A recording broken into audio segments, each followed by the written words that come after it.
ముఖ్యంగా ఆడపిల్లలకి బాగా కనెక్ట్ అవుతాడు ఫాదరు. ఫాదర్ అనేది లేనప్పుడే తెలుస్తుంది ఆ బాధ. నేను చెప్పేది ఒక్కటే, పిల్లలకి మళ్ళీ రాడు ఫాదరు ఒకసారి పోతే. ముఖ్యంగా ఫాదరు అనే రోల్ ఎప్పుడు సంతోషంగా కనపడ్డు మనకి ఇంట్లో. ఎందుకు అనంటే, ఎక్కువ బాగా క్లోజ్ గా ఉంటే ఏమన్నా అవుతుందేమని భయం.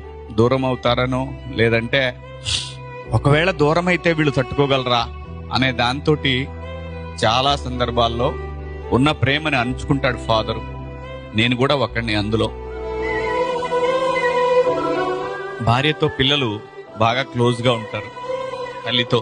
తండ్రితో అంత క్లోజ్నెస్ కనపడదు. ఎందుకు కనపడదు అంటే, చిన్నప్పటి నుంచి అన్ని నువ్వు అది చేయొద్దు, ఇది చేయొద్దు, నువ్వు అలా ఉండొద్దు, ఇలా ఉండొద్దు, అది కావాలి, నువ్వు ఇది కావాలి, నువ్వు ఆ స్థాయికి వెళ్ళాలని ఎప్పుడు వెనకాల పడతా ఉంటాడు. నాన్న పడిపోతూ మిమ్మల్ని నిలబెడుతూ ఉంటాడు.